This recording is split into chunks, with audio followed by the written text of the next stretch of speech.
Good morning, সুপ্রভাত, নমস্কার। প্রমিলা Mukherjee blog চ্যানেলে অনেক অনেক স্বাগতম। আমি প্রমিলা আর ব্লগটা শুরু করলাম সকালবেলা থেকে।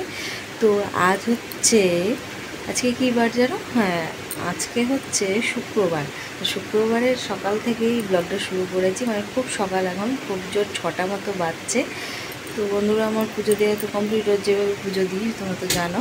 তো যারা রেগুলার ভিউয়ার্স আছো, তো পুজো দেওয়া কমপ্লিট। আর এখানে জানলায় দাঁড়িয়ে আছি, বাইরেটা একটু দেখছি। আমার এখান থেকেই ব্লগটা শুরু করতে আসলে ভালো লাগে, তো এখান থেকেই প্রত্যেকদিন শুরু করি। আর যেহেতু জানোই তোমরা ভাড়া বাড়িতে থাকি, আর এই জানলার দিকটাই বেশি ভালো জায়গা, সেই জন্যে। তো চলো তোমাদের একটা কথা বলি, প্রথমেই বলছি, যারা দেখছো কিন্তু একটা লাইক শেয়ার কমেন্ট অন্ততপক্ষে করো, তাহলে তো বোঝা যাবে যে তোমরা কে কোথা থেকে দেখছো। পরে হয়তো ভুলে যাও ব্লগটা দেখার পর যে লাইক শেয়ার কমেন্টটা করতে হবে, তো আগে থেকেই বলে দিলাম। তো যাই হোক, দেখতে থাকো ব্লগটা।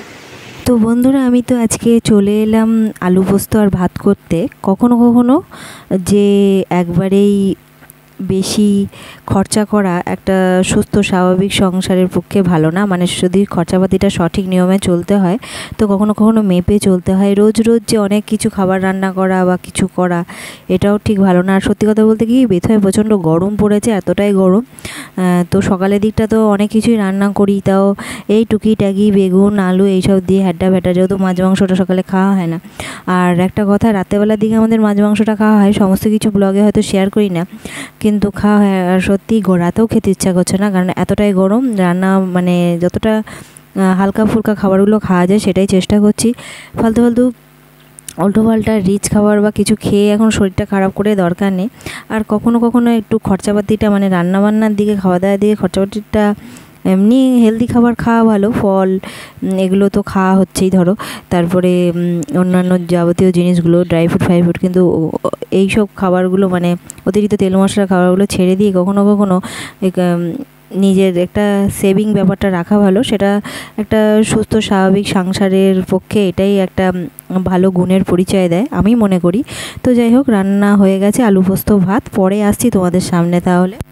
তো বন্ধুরা, দুপুরের খাওয়া দাওয়া তো কমপ্লিট, আর এখন বসে আছি। আর এখন বাজে 2টো। তো তোমাদের তো বললাম যে সংসার করতে গেলে, সংসারে খরচপাতি ঠিকঠাক করে চলতে গেলে, রোজ যে লোক দেখান্তিভাবে যতই ব্লগিং করি না কেন, রোজ যে লোক দেখান্তিভাবে গাদা গাদা খাবার দাবার খেয়ে দিয়ে খরচা করে দেওয়া, এটাও একটা সুবিধাজনক না। কিছু হিসাব করেও জীবনে চলতে হয়। বেহিসাবি জীবনটা মানে খুব একটা ভালো ব্যাপার না। হিসাব না করলে জীবনে কিছুই করা যায় না। তো কতটা হিসাব করে, আমি কিন্তু খুব, যে যাই ভাবতে পারে, আমি কিন্তু খুব হিসাবি একটা মানুষ। আমি হিসাব করে চলতেই পছন্দ করি, কারণ বেহিসাবি জীবনটা খুব একটা সুস্থ স্বাভাবিক জীবন না। আর লোক দেখান্তি সব কিছু করা, এই জিনিসগুলো ঠিক একটা ভালো দিকে যায় না। কারণ জীবনটা আমার, সংসারটা আমার, ভালোবাসাটা সংসারের প্রতি আমার থাকবে। তো হ্যাঁ, ব্লগিং চ্যানেলটা খুলেছি যাতে আরও গ্রো করতে পারি সংসারটাকে। তাই বলে এই না যে লোক দেখান্তি বলে যাক করবো, সেটা ঠিক না।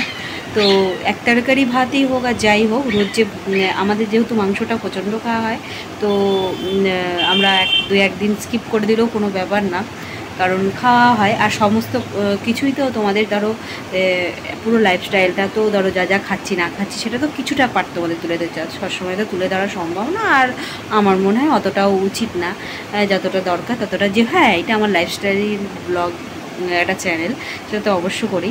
তো একটা কথা বলি, আজকে একটা অন্য বিষয়ে বলি, কারণ এটা আমার লাইফস্টাইলেই ব্লগিং চ্যানেল ঠিকই, তবে তোমাদের একটা বিষয়ে বলবো, মানে তোমরা যদি জানতে চাও তাহলে অবশ্য করেই সেই ভিডিওটা কালকে আসবে। তো এই যারা ধরো নতুন চ্যানেল খুলেছো, বা এই সদ্য চ্যানেল খুলেছো, ভাবছো যে যারা এই ঝট করে পেয়ে যায়, কী বলো, সিলভার বাটন যেটা আছে, আমরা যে ওটাতে 1 লাখ সাবস্ক্রাইবারে হলে পায়, ওগুলো কি করে পায়, বা ওগুলো পেলেই কি বিশাল সে একদম বা ধরো ব্লগিংয়ে প্রচুর সাবস্ক্রাইবার, কিন্তু ভিউজের বেলায় কিছু নেই। মেন তো সাবস্ক্রাইবার, 1000 সাবস্ক্রাইবার হয়ে গেলেই কিন্তু যথেষ্ট, তারপরে তোমার ভিউজটাই মেন ফ্যাক্ট, এটা তো তোমরা সবাই জানো। তো তারপর অনেকে আছো যে যার ধরো চ্যানেলে একটুখানি দেখলে যে অ্যাড হচ্ছে তখন তাকে গিয়ে বলো সাপোর্ট করো, কিন্তু সাপোর্ট করে যে কি সাবস্ক্রাইবারটা গেন করলেই হয়ে গেল, তারপরে যে তার চ্যানেলটাকে গ্রো করার ব্যাপারটা, এগুলো তো ব্যাপার থাকে। তো এইসব ছোটোখাটো ব্যাপারগুলো কেন এই যে 1 লাখ সাবস্ক্রাইবারেরগুলোর কেন যে ব্লগে ভিউজ হয় না, যারা প্রচুর অনেক দিন ধরে 3-4 বছর ধরে ব্লগিং করছে কিন্তু ভিউ হয় না কেন, বা কেনই বা যারা অল্প দিন করছে অনেক সময় ভিউ হয়ে যাচ্ছে, বা অনেক সময় তাদের সব কিছুই ঠিক আছে কিন্তু মনিটাইজেশনের বেলায় গিয়ে আটকে যাচ্ছে। অনেক ছোটো ছোটো বিষয় আছে যেগুলো জানার বিষয় আছে। যারা একদম সদ্য নতুন ইউটিউবার মানে মানে খুলেছো, লাইফস্টাইল ব্লগই হোক যায়, হ্যাঁ এটা আমার লাইফস্টাইল ব্লগিং চ্যানেল, তবু আমার কিছু ধ্যান ধারণা আছে। তো আমি তো মোটামুটি ধরো 1 বছরের কাছাকাছি হয়ে গেল ইউটিউব চ্যানেলটা খুলেছি। যদি তোমরা মনে করো যে জানতে চাও তাহলে অবশ্যই কমেন্টে জানিও, তাহলে তোমাদের কালকে এই বিষয়ে বলবো। তো সেটা আগ বাড়িয়ে তো বলাটা কেমন লাগবে, তো তোমরা যদি সত্যি জানতে চাও আমাকে অবশ্য করে কমেন্ট করো যে কেন যাদের প্রচুর ধরো 1 লাখ সাবস্ক্রাইবার সিলভার বাটনও পেয়ে গেছে কিন্তু ব্লগিংয়ে কিন্তু সেরকম ভিউ নেই, আবার তাদেরকে সার্চ করলেও সহজে পাওয়া যায় না, এগুলো কেন হয় সেগুলো তোমাদের সমস্ত কিছু জানাবো কালকে যদি তোমরা চাও। তবে যদি চাও অবশ্য করে একটা কমেন্ট করো, আমি তোমাদের সমস্ত কিছুই বলবো। আর এ বিষয়ে আমি তোমাদের জ্ঞান নিয়েই বলবো, তো তবে কমেন্ট না করলে কিন্তু বলবো না, তো সেই জন্য কমেন্ট করতে হবে অবশ্য করে। আর নাহলে আমার কিন্তু সিম্পল ব্লগ যাবে কালকে, যেমন আমি আমার ব্লগ করি, নাহলে তোমাদের কিছু তথ্য শেয়ার করতাম যদি তোমরা অবশ্য করে যারা নতুন নতুন ইউটিউব মানে খুলেছো কী করে চ্যানেলটাকে গ্রো করবে সেই বিষয়ে জানতে চাও, তবেই আমার এই জ্ঞানগুলো তোমাদের বলবো। তো যাই হোক, আজকে আর বেশি বাড়ালাম না, আজকে এই কথাগুলি তোমাদের বলবো বলে চ্যানেল বলছি কেন, ব্লগিংটা এই সময়তেই করলাম, কারণ নাহলে তো আমি আরেকটু পরে ব্লগিংটা মানে স্টার্ট করি, মানে শেষ করি ধরো এই দুপুরের 3টে 3:30 দিকে, তখন আমি তোমাদের শেষ করে বলি যে আজকের মতো আসছে, আবার কালকে দেখা হবে। তো আজকে একটু তাড়াতাড়ি বললাম।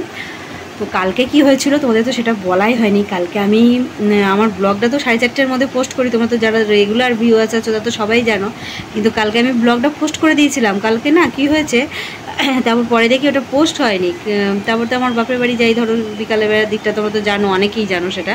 তো সেটা দিয়ে ওই যেই ওরকম হয়েছে, ওখানে গিয়ে দেখি মা পোস্টই হয়নি, তখন আবার নতুন করে পোস্ট করতে হবে। ওই জন্য দেখো 4:30 পার হয়ে গেছে টাইম। আর একটা কথা কি, টাইম মেনটেন না করলে তো একটু সমস্যা হয়, এটা তো অনেকেই জানো। তো যাই হোক, পরে আসছি তোমাদের এসব কথা নিয়ে, মানে নেক্সট ব্লগে আবার আসবো। তোমাদের যা বললাম একটু মনে করে মাথায় করে রেখো, কেন কিসের জন্য এরা কি হয় ব্যাপারগুলো সমস্ত কিছু তোমাদের জানাবো। তো অ্যাকচুয়ালি এই বিষয়টা নিয়ে আমি ভাবছি এবার নতুন করে কিছু করব। তোমাদের তো যেমন আমার লাইফস্টাইল আছে, প্লাস তোমাদের কিছু সাহায্য করার চেষ্টায় আছি। নতুন ইউটিউবে যারা খুলেছো তারা অবশ্য করে একবার করে কমেন্ট করো কমেন্ট সেকশানে, তো যদি ইচ্ছা হয় জানার। আর আমি একবারই কিন্তু বলবো না, যদি জানতে ইচ্ছা হয় তবে। তো টাটা, নেক্সট ব্লগে আবার দেখা হবে। ভালো থেকো, সুস্থ থেকো, আনন্দ থেকো। অবশ্য করেই যদি চ্যানেলটা ভালো লাগে লাইক শেয়ার কমেন্ট সাবস্ক্রাইব করে দিও। তো টাটা।